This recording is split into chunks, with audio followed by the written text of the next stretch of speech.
government, we believe that there is a severe problem of increased casualties in terms of innocent people who are not necessarily the professional occupational soldiers, and that is a massive problem we need to tackle.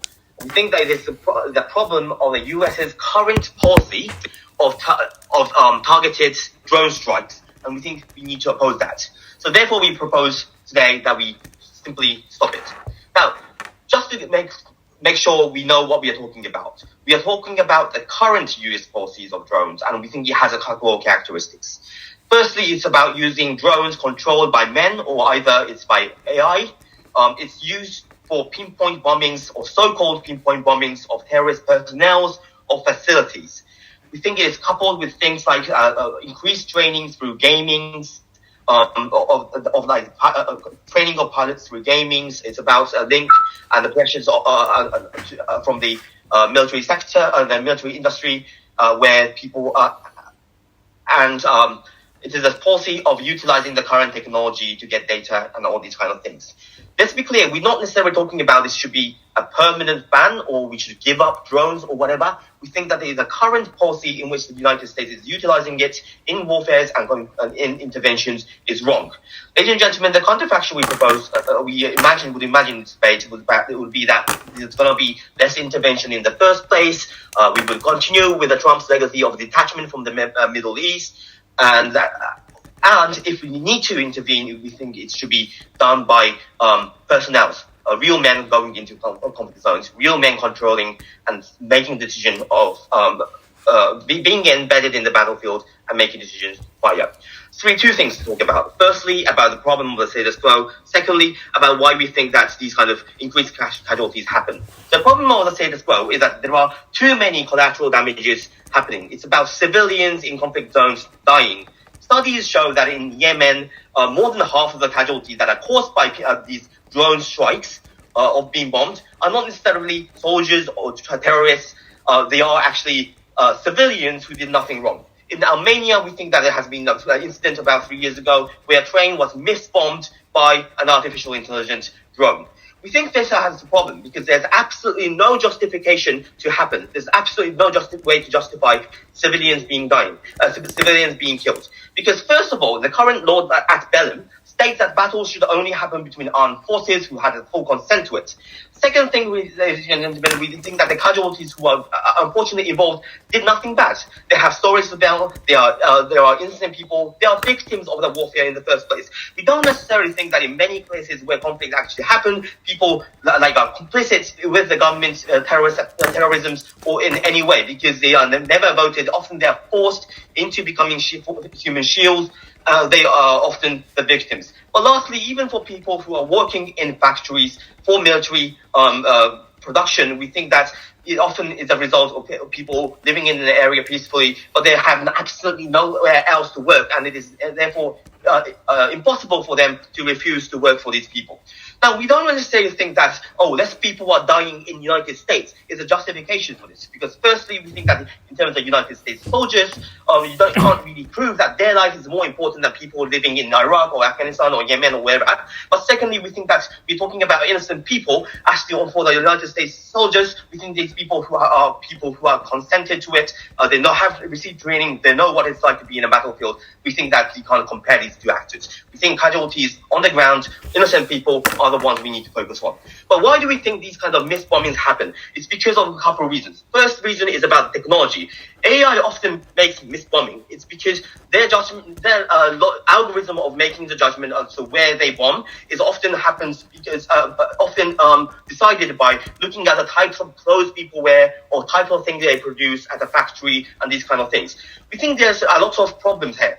Firstly, in terms of technology, in order to have a lot of AI process a lot of data at the same time so that you can increase accuracy, you need a lot of data in transmission infrastructure, noted down, and processing power. And we don't necessarily think that the drones and the conflict zones are occupied with that. We don't necessarily think that you have a big SoftBank basis of radio transmission in the middle of a battlefield, and therefore there's a lot of technological constraints here as well. But often we also see that terrorists, because they know that if they dress and say that I am a terrorist and put a flag on their heads, they would be differentiated. So therefore, they disguise as civilians, and that also fuels into a lot of people dying because of the misbombings.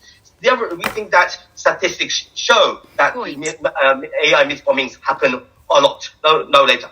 Now, we think that on the comparative, what we have is a human being judging from taking in all the information at the point, and we think that is better in solving these problems. The second problem we have is about when we have human controlling these drones, what happens is that it feels like it is very, very unreal. You feel very detached from the battlefield.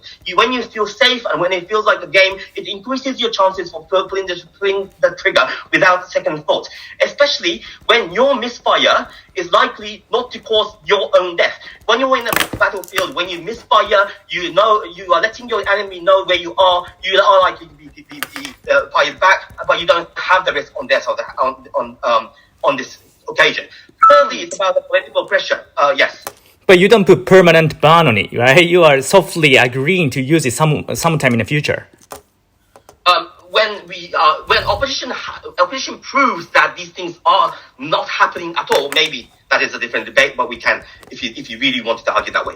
But lastly, we think that there is a lot of political pressure, because we think that there is increased intervention from the military intervention, and even in existing conflicts, there is a lot of pressures from the military lobbying, the military industry lobbying, which make sure that you use the military drones wherever you can. It's about how it is that the military industries want to get back the cost of huge R&D into this cutting-edge technology that they have recently invested a huge amount of money in. But secondly, it's about, in terms of AI, it's about getting more data. They want data, they want to see how it is actually operating in the real battlefield. And therefore, there's a lot of pressure for people to rampantly use this technology. Lastly, we think that it is really hard to get accountability on this, because we don't necessarily know who's responsible. There's always going to be a legal battle between the state and the military and the companies pushing on the responsibility to each other for decades. And when we think that the state and court is complicit with the companies themselves, we don't know when it is going to end, and it's going to take forever, and we are not going to prosecute anybody who is responsible for that. These are the reasons why we have a lot of misfires, and we want to ban that. We propose. Throughout the entirety of Prime Minister's case, I didn't understand what their alternative was going to be. They talked about the decent harms that targeted drone strikes are going to be, but I didn't know whether they were just going to go with cyber attacks, espionage, or any just kind of reasons of sending soldiers on battlefields and literally killing these US soldiers. That's the kind of comparative that I wanted to make. I'm going to do a couple of things in my speech.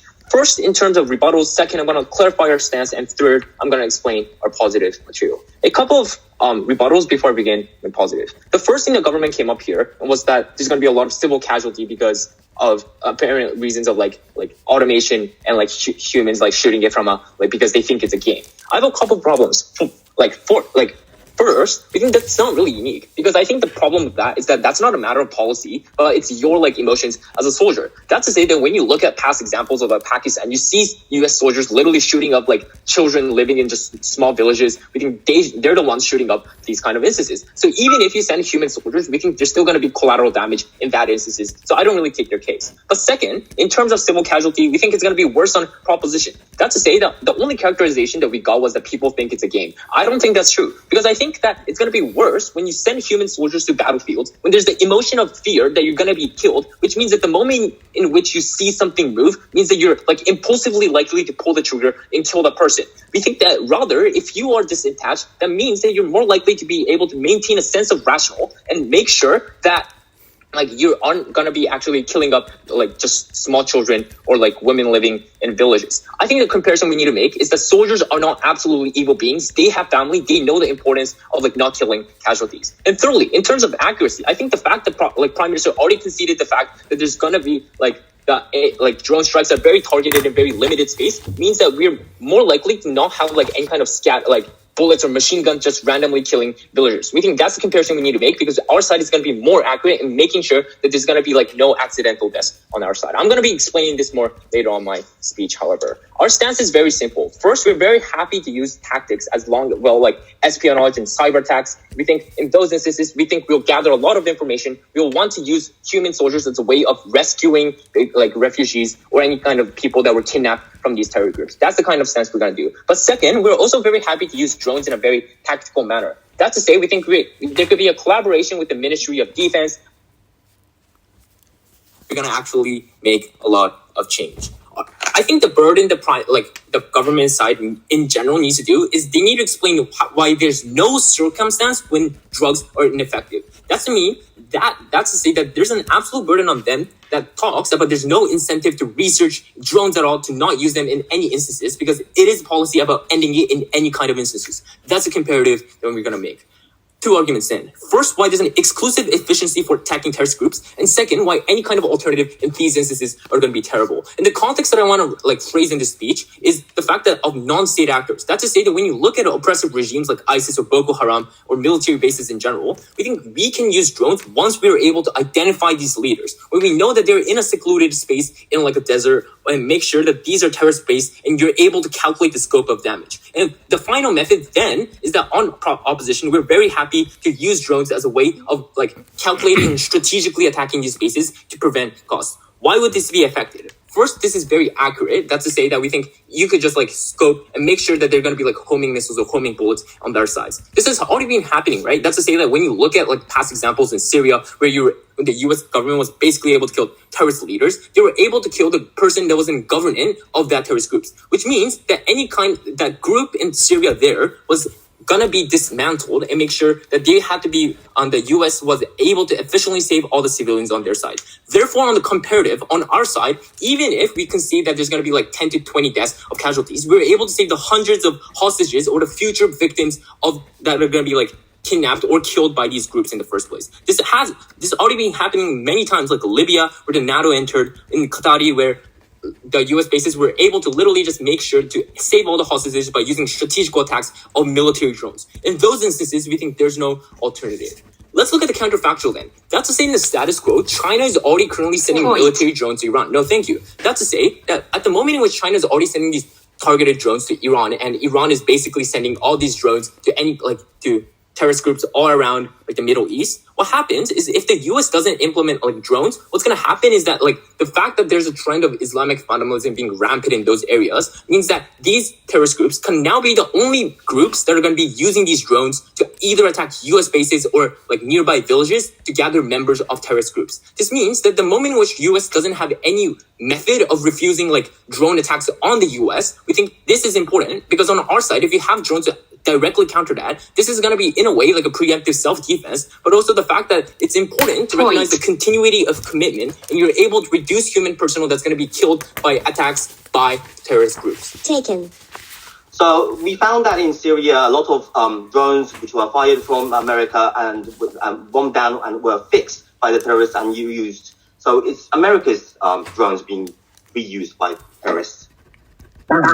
Okay, even if that's the case, then I'm pretty sure the US has enough technology to make sure that it could self-destruct in those instances. I don't think that's really important. The only example that we received was that Yemen killed a couple of casualties. I don't think that was sufficient, given the fact that in Yemen they were able to at least kill a terrorist leader that literally killed 2,000 attacks. So if you go with their utilitarian metric that all lives are equal, then we say we should prioritize our side because you're killing the terrorist leaders who are killing more casualties than any kind of people killed in the crossfire. Let's look at the alternative then. That's to say, I'm gonna assume that they're gonna be sending human soldiers to battlefields. The reason why this is terrible is because the fact that human soldiers still have emotions. As I talked about, they can impulsively pull the trigger after they come back from war. They could have PTSD and they need to pay reparations to family in case they die on the battlefield. That means it's much better and more efficient for the US government to care about the cause and make sure that they're they're able to like effectively like make secure like costs in order to send humanitarian aids in those instances. We think it's much better than like hiring military contractors or like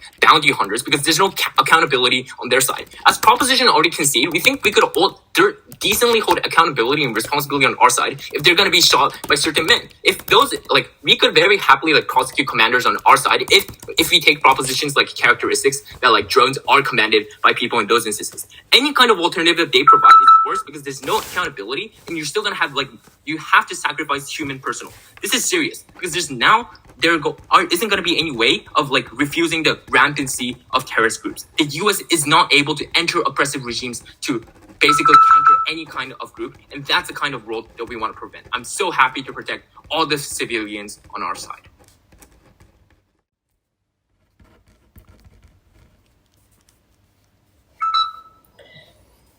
Thank you, Jefferson. We think the legacies of the Obama administrations of pointing on to specific people that he thinks that are terrorists and assassinating them because he thinks that's the right thing to do is a negative legacy that the US needs to abandon. We think at this point, when the Biden administration is coming in and the tensions in the Middle East are rising because they have the memories of the Obama administration, it is the best time and it is a necessity that the US ends its targeted drone policy.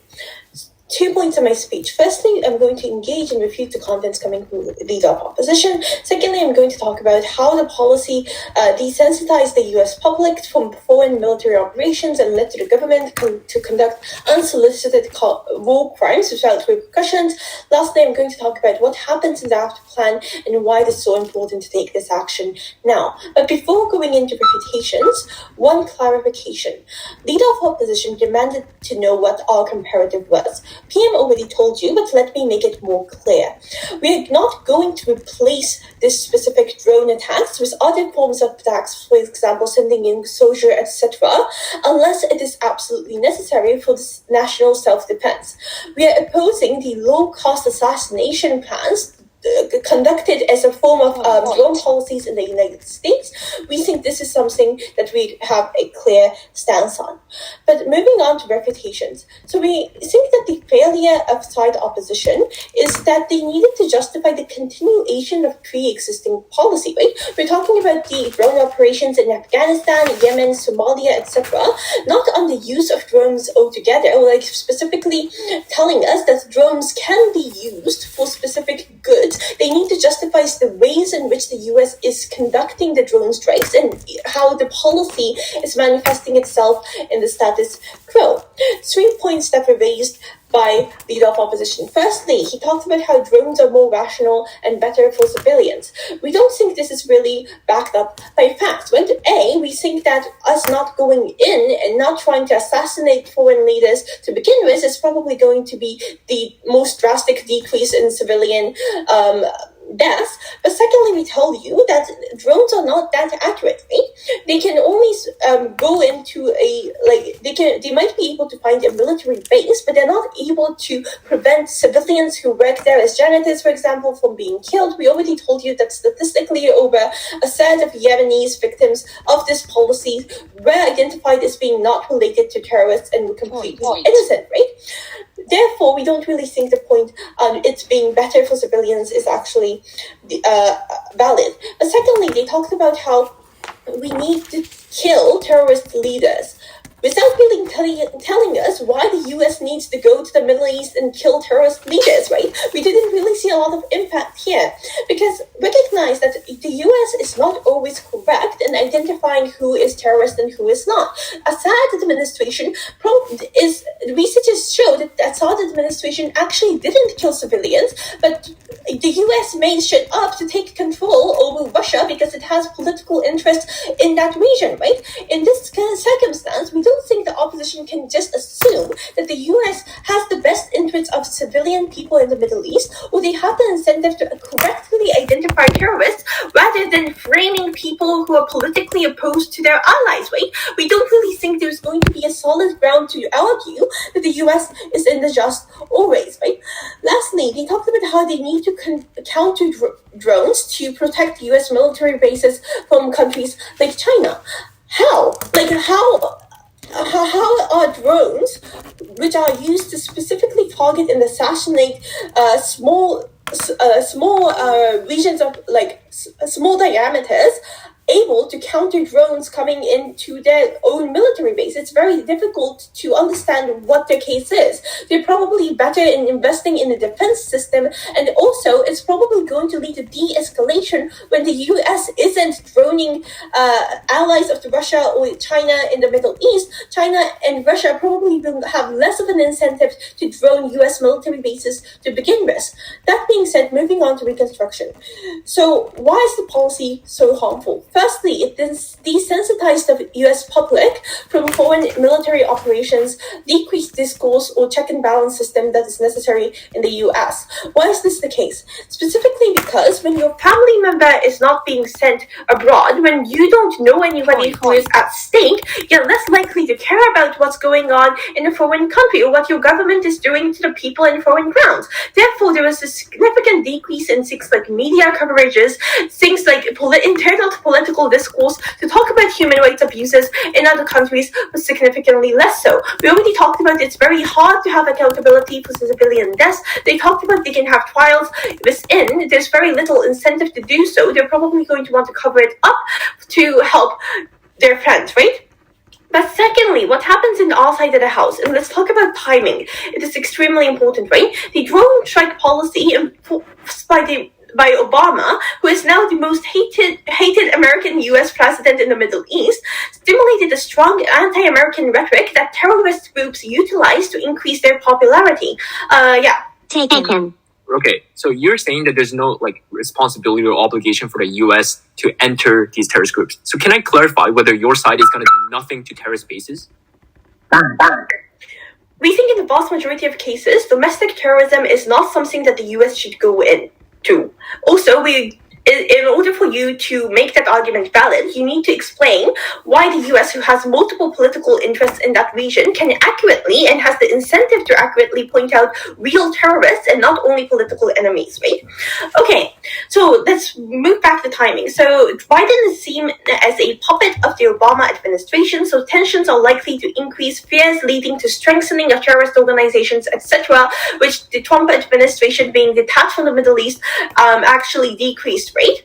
Therefore, the US abandoning the drone strike policy, specifically at this timing, is extremely important for two reasons. One, it signals that the US, like Trump, is no longer willing to continue a policy that is going to kill specific group leaders or antagonize people in the Middle East. This means that reassurance is going to lead to things like stability in that region. There's probably going to be less conflict because they feel that they don't have to fight back. They don't have to fight for power. Secondly, it is going to become more difficult to have anti-US rhetoric being used by terrorist groups to gain more supporters. We think this is generally good. Very proud to propose. Panel, the team proposition in this debate says that apparently they want detachment policy from the Middle East. But recognize the problem we have in the status quo is not that we intervene too much, but that it's that we intervene too little.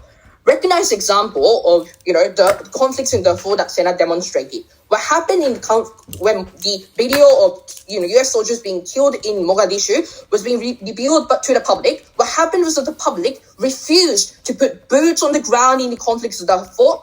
The consequence was lots of innocent civilians have been killed. If these guys want to talk about innocent civilians casualty, then it's far worse on your side where the terrorist organizations are literally going to be able to do whatever they want to do. Recognize also the fact that in conflicts of, Rwandan genocide, until a month later, the genocide started, US did not act. So there's a tendency on the side of domestic, US government to intervene too little, not the other way. That's, I think, important. I want to start with three pieces of framing in the debate. Number one, China and Turkey would continuously create drones anyway on both sides of the house. This is specifically a policy about what US does. That doesn't mean other countries are also going to stop developing these kind of things. This means that you will still have drone strikes that these guys are concerned about. So lots of the problems of civilian casualties and this lack of accountability is very marginal on that side of the house. But if anything, it is worse on that side. The accountability is, lacking in Chinese government in Turkey, for example. It's likely that these terrorist organizations are able to purchase those drones from these countries and use it for their own goods. Now, DPM says that we don't have any mechanism for it. I'm going to add two mechanisms. One, there is going to be less incentive on the side of China or Turkey to develop these technology because currently China is putting shit ton of money onto the development of, drone technology. But they would not have incentive to do it when their most strong competitor, which is the United States, will no longer be out of the arms race. Secondly, you would have more, presumably, if US doesn't intervene in the, terrorist organizations, they would have more resources. Therefore, they're able to purchase more drones from these countries, therefore empowering them on the comparative. Second piece of framing. US currently is very strict about drones. US sold armed drones to the UAE, and it became the headline. Recognize that previously, US only sold it to Israel. US has been very careful about what they do, especially recently, since what happened in Afghanistan, as to how they're going to do about drone strikes, because they don't want to be criticized. Thirdly, Prime Minister's time set this debate to specifically today. That means that their argument is contingent on what Biden would do. I would note that the Biden, unlike Obama, and by the way, Obama did drone strike in the second term where he had already secured his position in the political arena. It's unlikely that Biden would take such risk of, potentially being criticized because he wants to be identified as neutral and unifying leader after Trump administration, and he's really he's at the very start of his administration, he doesn't want to be criticized. Okay, two arguments. One, benefits of intervention. Why intervention is fundamentally necessary. Secondly, I'm going to talk about whether drones are going to be misused or not. Firstly, benefits of intervention. Recognize that oftentimes terrorist groups like Boko Haram or usually kidnap or sexually assault women use child soldiers as a means to get more and more territory. These things are incredibly problematic. The local population are terrified towards the kind of terrorist control. They're not exactly saviors to these individuals. So being free from the terrorist control is actually really important, right? Obviously, that's the case. Now, actually using drones as a tactic to, against terrorist organization is particularly effective for two reasons. Like, for instance, like killing important personnel and, things like attacking on important facilities. Number one, oftentimes the important personnel that we can kill through drone strike oftentimes have already formed cults of personality within that particular region. The very good example is a branch of ISIS that Sena mentioned.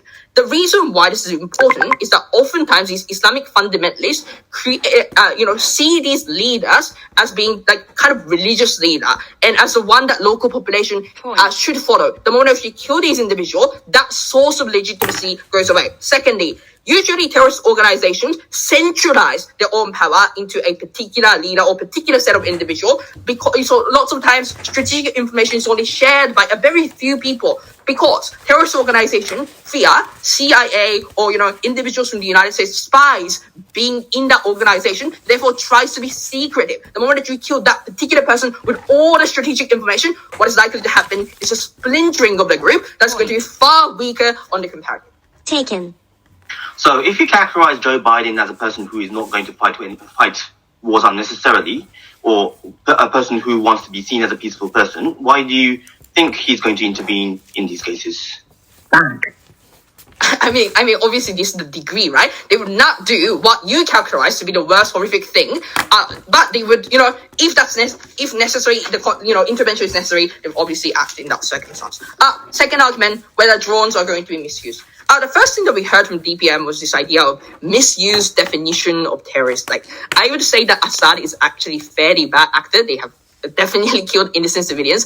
I think the fact that they only used the example of Assad probably means that most of the time, US uses proper definition of what it means to be terrorist. This is a debate about which characterization is more likely, realistically speaking, it falls on the other side. Secondly, recognize the current US political climate. Things like investigative journalism continuously exist. Recognize that oftentimes it's an incredibly strong way to actually politically hold individuals into account. The reason why, the drone strike in Afghanistan was somehow criticized and has been found out by the public is because investigative journalism exists, and then the media has an incentive to put a political spotlight onto these issues and try to hold politicians into account. Thirdly, we will know that as globalism progresses, there are more political activists that are concerned with the problem in the developing world. CF, Nike's exploitation in countries like Malaysia. So recognize that there are more and more political incentive on the domestic population to actually hold these US government into account. Fourthly,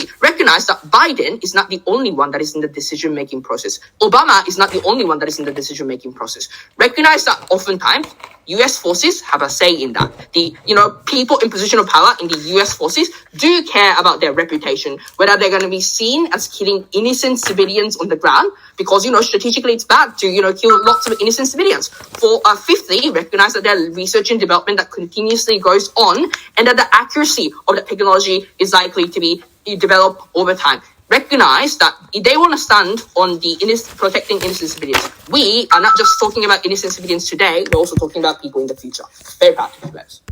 I think they pushed false dichotomy, and they haven't proven in the long run how they are going to dismantle and weaken the terrorist organization at the end of the day. Because they just said intervention is necessary without telling how those interventions are effective in weakening terrorist groups. Because we have already told you, Deputy Prime Minister, intervention is the root cause which incentivizes civilians on around ISIS to join those terrorist groups to empower those momentum. And at the end of the day, I think both sides haven't. Ultimately, at most, both sides haven't proven sufficiently about long-term strategy to dismantle terrorist groups. Then what is metric to a dedicated debate is first about the legitimacy of drone striking, which opposition bench completely neglected. They just asserted, we can tell many people, war is not utilitarianism always, it's more about deontological to care humanity for the civilians, which they haven't proven at the end of the day.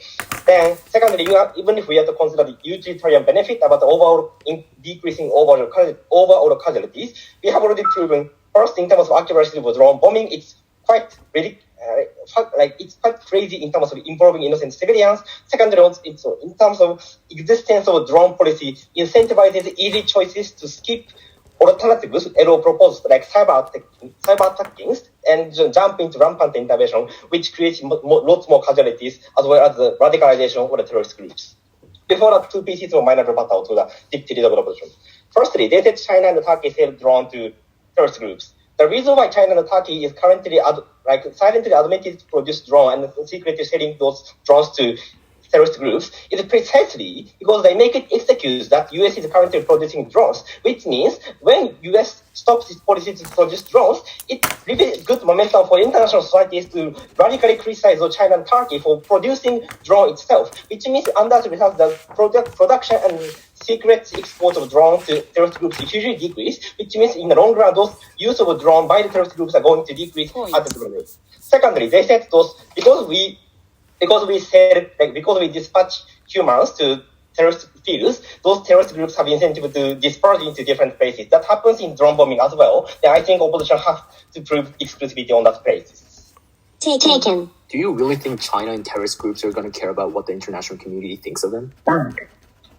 They care because it's all about interdependencies. When one country is going to impose economic sanctions, diplomatic sanctions, whether or not they care reputations or not, those sanctions are materialistically and physically harm those countries. Actually, I think those countries are willing to listen to voices.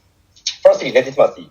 We told you three reasons. Firstly, we told you that it's unjust to unilaterally target unarmed combatants whether or not they are terrorists or the national armies. At the moment they gave up weapons and surrendered as a hostage, it's unjust to torture, to kill those individuals. In terms of drone strike bombings, it unilaterally target unarmed individuals who are currently not wearing weapons, or who are not ready to use weapons. They think it's simply principally unjust, which opposition haven't rebutted.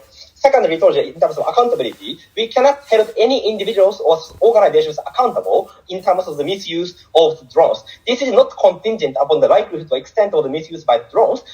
In the situation that we cannot hold anyone accountable in the case of misuse itself is extremely unjustifiable. The reason why we set international court those resolution mechanisms is precisely because we want to resolve and we want to push responsibility onto the precise individuals or organizations in case something happens, which means this situation itself is unjustifiable.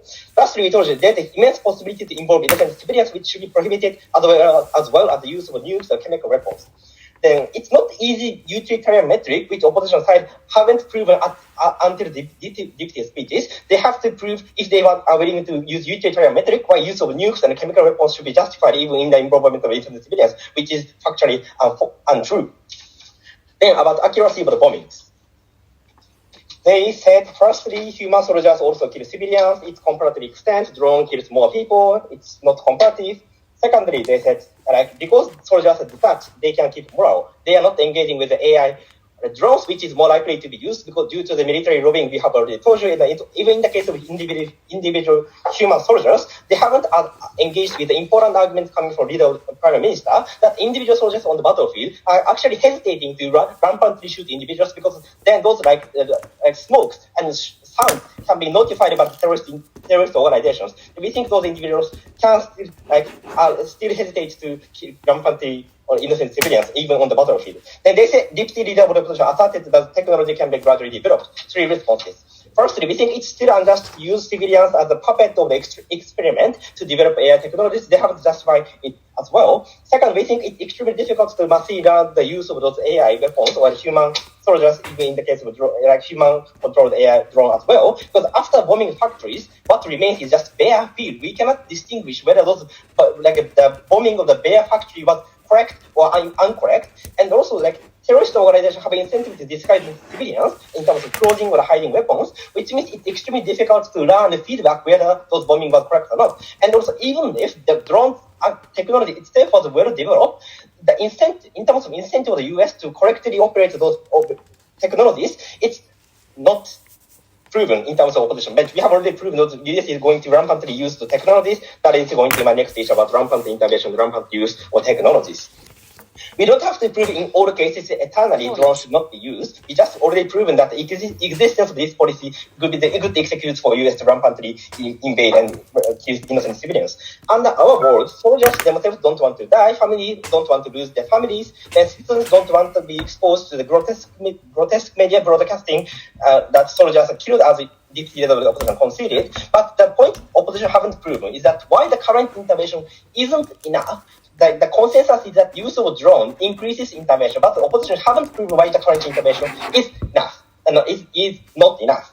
We told you that firstly, in the opposition paradigm, citizens are desensitized into the interventions. Then in those cases, the reputational risk or the deterrence doesn't matter because citizens are not caring about killing innocent civilians on the Israel or Syria because they are desensitized already. Then reputation doesn't matter for incentive or the politician, and also they care more about lobbying and then the military industries in an attempt to get more money and get data in terms of AI industries. We think those politicians are not going to listen to voices at the end of the day under opposition paradigm, which means it hugely increases the amount of casualties at the end of the day. Those increase of casualties and destroy of infrastructure, hospital and water supply by drone bombing are the precise incentives that innocent civilians on the battlefield are going to join to the terrorist groups because due to the materialistic necessities but due to the hostility against the United States, which means that decreasing intervention means decreasing momentum of terrorist groups. That's why at the end of the day, even in the long term outside is better. For that reason, we are happy to do this.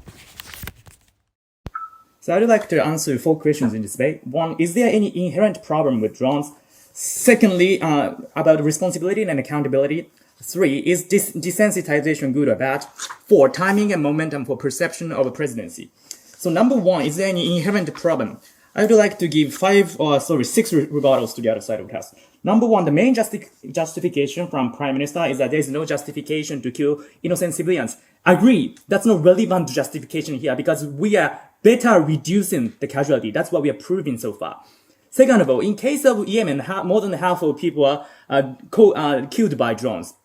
In this specific scenario, if we stop using drones, the number of casualties will increase because the non-state actors, fundamentalists, will start using drones, but we can't use it back. And that's why in a specific context of active combat zone of Yemen, which issues political amnesty to leaders who commit genocide, especially in those kind of contexts, we need drones to fight back. In case of Armenia, I think they are talking about the conflicts between Armenia and Georgia. I think Russia will continue to develop drones anyway. So we believe legitimate combatants should be allowed to use drones in order to self-defend themselves against non-state actors and terrorist institutions.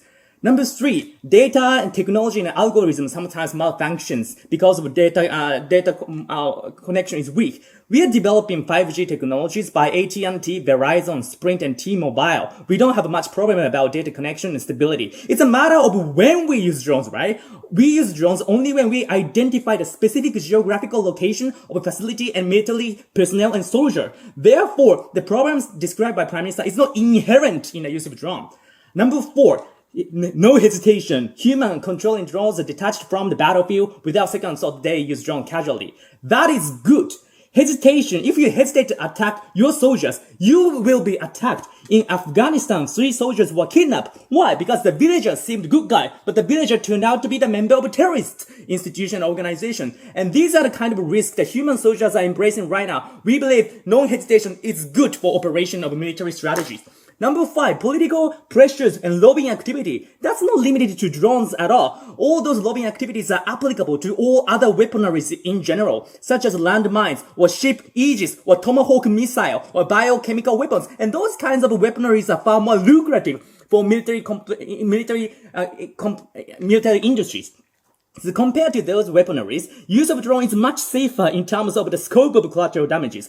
You are using humans as an experiment in the military industry if you continue to send traditional troops and human soldiers to the ground. And 6, the Deputy Prime Minister explained that the US is not correct in identifying who is a terrorist. That's contradictory, but because government side, they still continue to send troops, human soldiers, or ground troops and air bombing to the battlefield. And government is happy to use drones when conditions are prepared and ready. They don't put permanent burn on it. So I think that philosophy is just contradictory. Second question is about accountability and responsibility. When war crimes happen, we can't prosecute anybody. 2 rebuttals. Number 1, if the process of prosecution is not transparent, as Prime Minister characterized, I think same problems of lack of accountability applies to human soldiers as well in court-martial. Vice versa is true. If the process of prosecution is reasonably accountable, then we can punish commanders who control drones.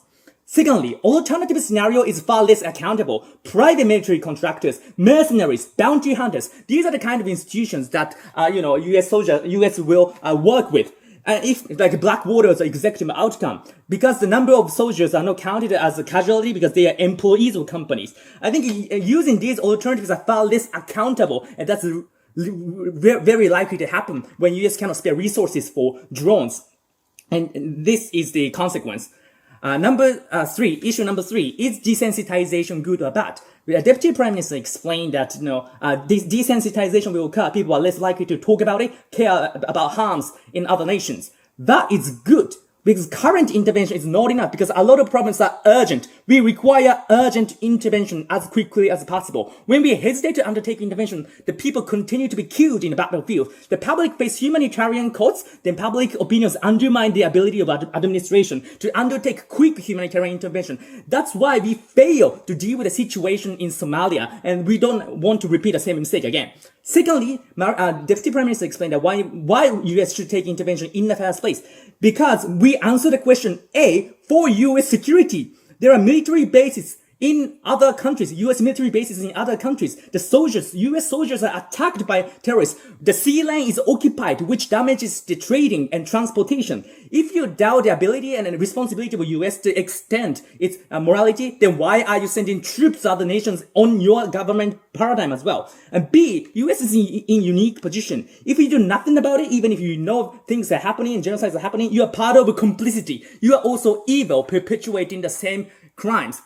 Number 4, before moving on, Hideto-san, go ahead. Taken. On one hand, you say, in our world, citizens hesitate to dispatch troops. On the other hand, you said the US will use private military contractors. Both are not relevant to our case where we support no intervention. I think it's logically reasonable scenario that if we can't rely on the use of drones, the alternative scenarios are use of human soldiers, use of private military contractors, use of espionage, use of bounty hunters. We believe, compared to rely on those kind of Western alternatives, developing drones are much better. There are some circumstances in which we have to deal with problems by using drones rather than human shields. Fourth, about timing and momentum of perception for presidency. 2 rebuttals. 1, the signaling effect. That's what Deputy Prime Minister explained. We are no longer killing people.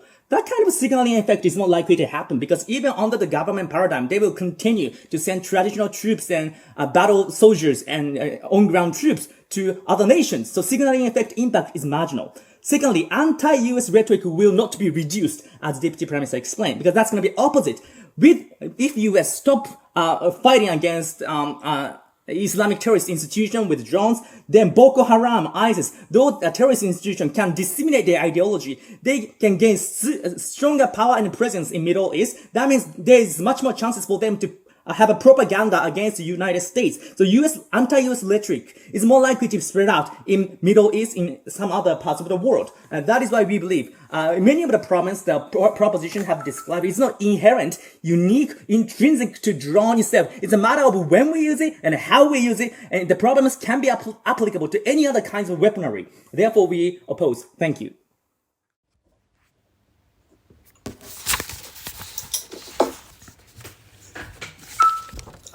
Two things in the speech. First, the cost of drone strikes. Second, the benefits of drone strikes. Before I move on to that, there's a principle claim that government tries to prove in the debate, which I think is false.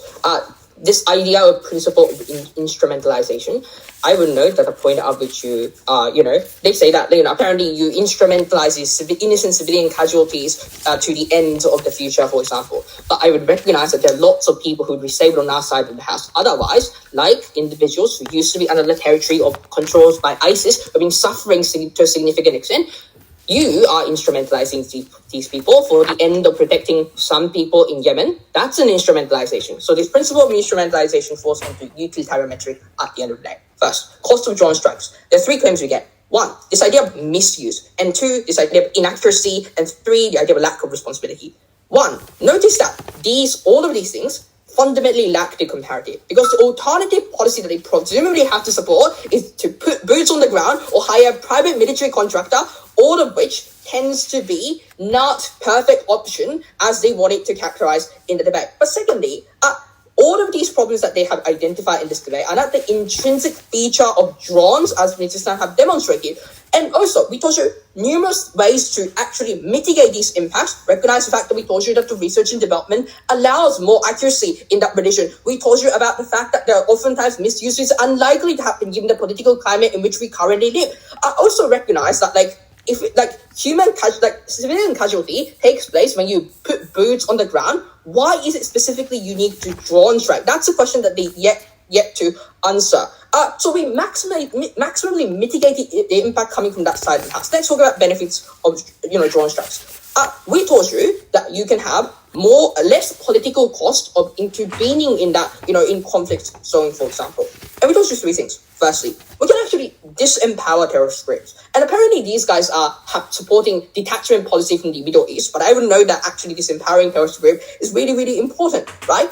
Recognize that oftentimes these people living in the territorial control of ISIS or Boko Haram tends to be incredibly bad condition. Some people are used as child soldiers and they are ignoring the very problem without doing anything about it. I would say that maybe some people are going to be killed as unfortunately civilian casualty, but I would know that saving those people are actually particularly important. Secondly, we told you that we can significantly decrease US soldiers, casualties. Now, PM, says that these people's lives are less important because these people consent to being soldier.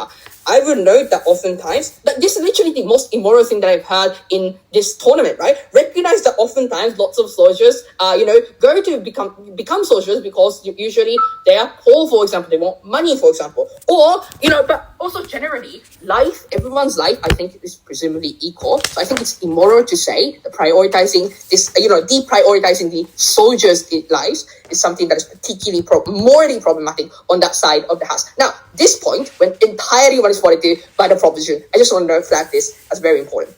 Thirdly, we told you that we can use this, drone strikes strategically. When to use, how to use is likely to be really, really strategic and effective. Because, for example, we can use it in active conflicts or in places like Yemen, where the situation is absolutely chaotic, where the other side is also using drone strikes in that circumstance, using it against them is probably also going to be effective. We told you about how this is incredibly effective at combating terrorist organizations like ISIS, like Boko Haram. presumably because these, you can dismantle the very organizational structure of these terrorist organizations through killing an important personnel who holds all the strategic information about that. Note, all the responses we get from the proposition side are being mitigatory in nature. The idea that sometimes definition of terrorist organizations may not be accurate, for example. So, for all these reasons, we think that the benefits far outweigh the harm. That's why we're proud to oppose.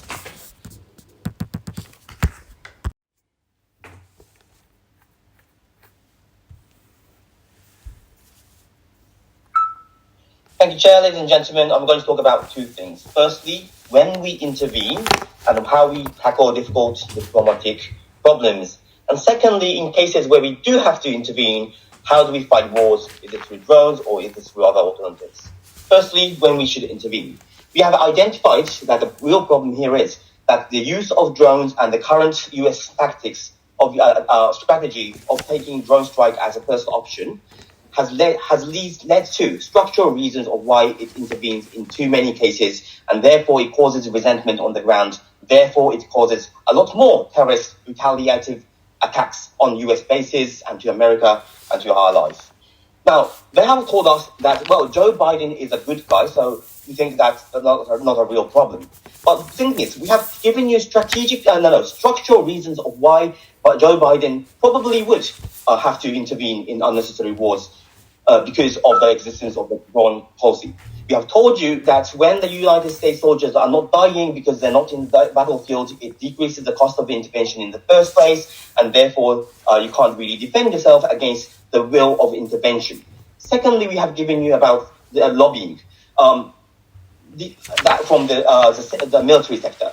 What we heard from the opposition whip was that, lobbying can happen with other weapons. But the thing is, this is a comparative. We have given you why we think that in drones this is more happening. Because we specifically told you that this is a new technology that requires more data to be more effective and to develop. That's why we think there is a bigger urge from the military industry to go into wars or use drones even in unnecessary cases. So that's why we think that it's different from already conventional existing weapons. Secondly, we have told you about the lack of accountability. Then they told us that, military is always inaccountable. The thing is, again, this is another comparative. We think that specifically in terms of drones, we do get much more accountability because we told you about how it is the military and the developers within the AI military industry pushing responsibility to each other. In other weapons, obviously it is the person who misused it who is responsible. But in terms of the AIs and things, we think that you can't really draw the line, and the law cases would continue for decades, and people would continue using things altogether. They have told us that in Afghanistan, we found out and we criticized the government for using drones in bad ways. 10 years later, we still use drones. Obviously, this shows that the pressure from the military industry is much better than the media pressure to stop that use. So we don't think that is relevant. Now, the second thing we heard from them was that we are intervening in two less situations when we are not fighting in unnecessary warfare. Rwanda was the only example, and it was uncertain. We don't necessarily think why this is the most prominent case in this debate. But secondly, I would say I'm really confused because then they told us that the US will use PMCs to intervene. We didn't really know whether intervention really is not happening enoughly or not on this other house. Secondly, in cases where we do need to fight wars, they haven't really proven to us why we can't intervene using human soldiers. We think that you can use soldiers to intervene. The only thing we heard from them is that soldiers have emotions, so they hesitate, and that causes damages. We think that we have told you from the beginning of the debate that hesitation allows you to rethink. And therefore, they are more careful in identifying whether this person who you are about to shoot is a civilian or is a soldier.